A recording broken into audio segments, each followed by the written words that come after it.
You bought the dream. Now you're making payments on a car you can't drive. 10 cars made this list. Yours might be one of them. Number 10. Porsche Taycan. Nobody expected a Porsche to fall like this. The Taycan had everything buyers expected from Porsche: speed, engineering credibility, and a badge people trusted. Porsche trained its customers to believe its cars age well. The Taycan aged like a smartphone. First-generation buyers absorbed every growing pain, so everyone who came after didn't have to. Porsche kept updating the battery, software, and charging systems so aggressively that early cars started feeling outdated almost immediately. Battery system faults started showing up on cars still under warranty. A Taycan that goes into limp mode out of warranty means a 5-figure repair bill before anyone even confirms what broke. Some early adopters stopped driving their cars altogether because they're no longer willing to find out what the next bill looks like. The worst part is Porsche caused that collapse themselves. Every new Taycan refresh is a public announcement that last year's version no longer represents the brand. Porsche buyers are used to owning cars that stay desirable for years. The Taycan broke that expectation before Porsche buyers even saw it coming. Launch customers didn't just lose money, they lost the one thing that made spending 6 figures on a Porsche make sense. For Porsche buyers, that is not normal depreciation. That is betrayal. Porsche had a reputation to protect. Number 9 destroyed theirs. Number 9. BMW XM. BMW's first standalone M model since the M1 in 1978. 45 years of brand mythology loaded into one launch. They burned it in a single product cycle. And the people who bought one are still dealing with the fallout. Every drive begins with the same uncertainty. How is the powertrain going to behave today? The V8 and electric motor don't hand off cleanly. You get hesitation when merging, lurching under light throttle, drivetrain faults that appear with no explanation, and clear themselves before the dealer can replicate them. The car goes in, the diagnostic gets escalated to Germany, and weeks pass before the XM comes back reset instead of fixed. You pull out of the lot already calculating when the next fault is going to show up. That cycle repeats. For some households, the XM went from a dream car to something they regretted signing for.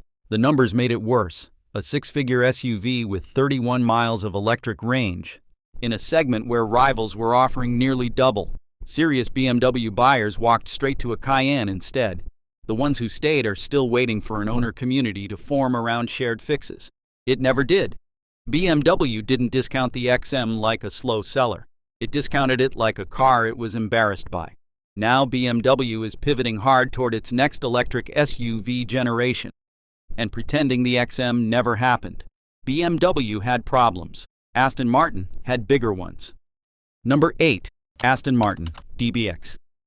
A routine service appointment on the DBX can end with a flatbed truck hauling your $200,000 SUV across state lines. The U.S. dealer network is that thin. Parts have to ship from England. The car sits motionless for months while storage fees stack. The worst part is that nobody has confidence this car is going to be easy to live with 5 years in. Repair quotes climb fast, and finding someone qualified to work on it outside the dealer network is its own problem. You go back to the dealer and pay whatever they ask, because you have no other option. The DBX came with a twin-turbo V8 and the full weight of the Aston Martin badge. The SUV the brand desperately needed to stay solvent. But luxury shoppers trusted Porsche, Bentley, and Mercedes to build expensive SUVs because those brands had already proved they could support them. Aston Martin asked the same shoppers to believe in a daily driver SUV from a company still fighting for stability. That hesitation followed the DBX from day one, and it never left. The DBX did not just lose value.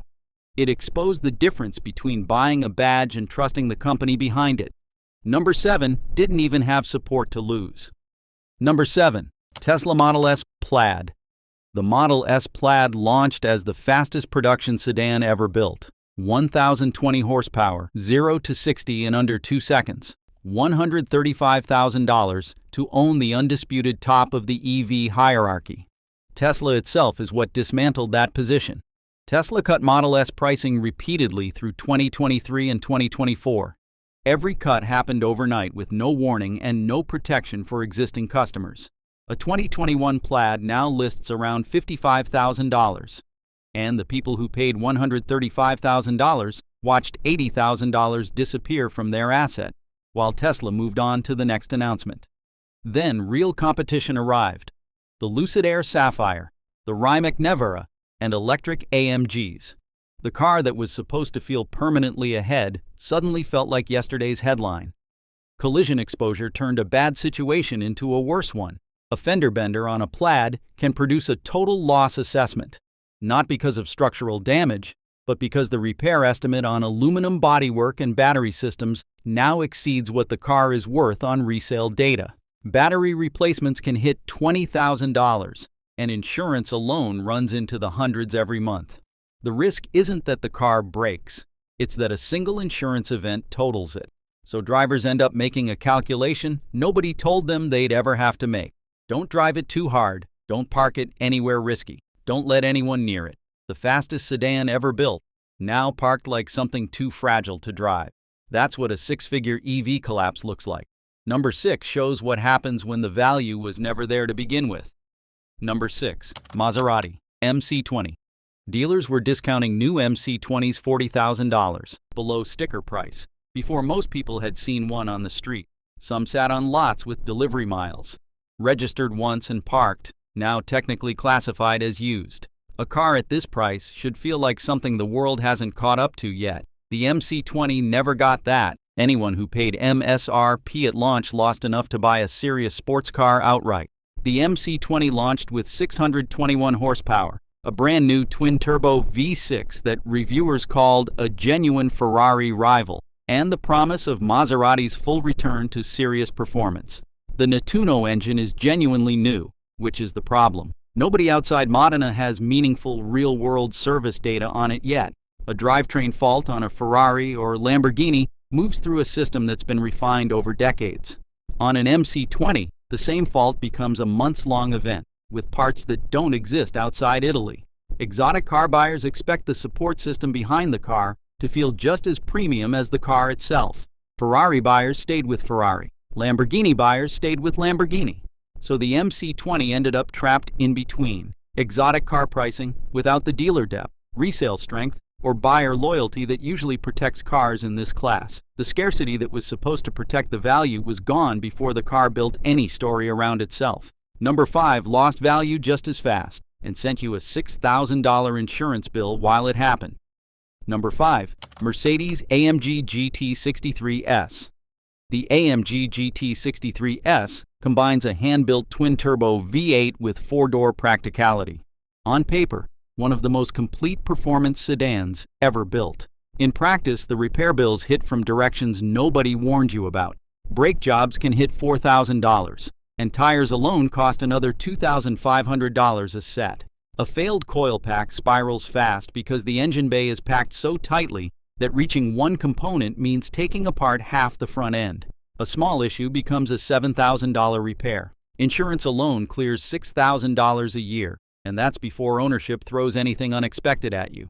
Mercedes made it worse by abandoning the car entirely. The 4-door GT was discontinued after 2023. Mercedes moved its attention toward the EQS and electric AMG projects, and dealers stopped wanting it on trade. Parts get harder to find every time you need them. You're left holding a six-figure car that the brand itself has moved on from. And when you try to trade it, dealers already know that, which is why the offer they give you feels like an insult.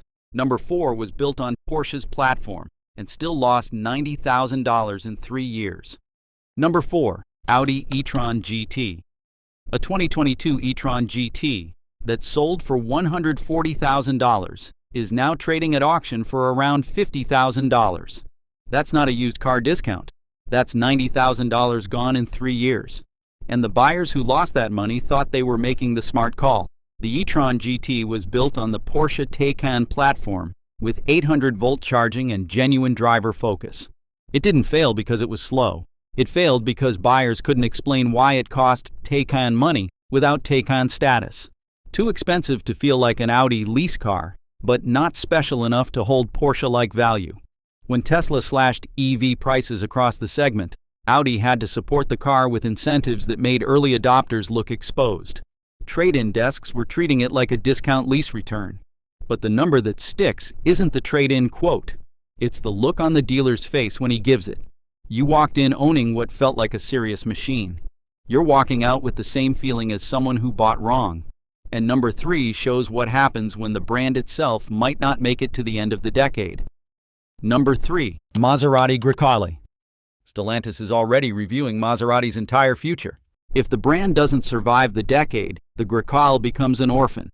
No software updates, no parts supply, no dealer network left to argue with. That is abandonment, and you'd be living with it before the car is even paid off. The daily ownership problems start well before that. Every small issue becomes a logistical problem. The infotainment glitches mid-drive. Software updates brick the dashboard without warning, and the nearest service center is 3 hours away. Nobody local has the tools to diagnose it. One bad sensor can park the car for 2 weeks, and nobody gives you a loaner while you wait.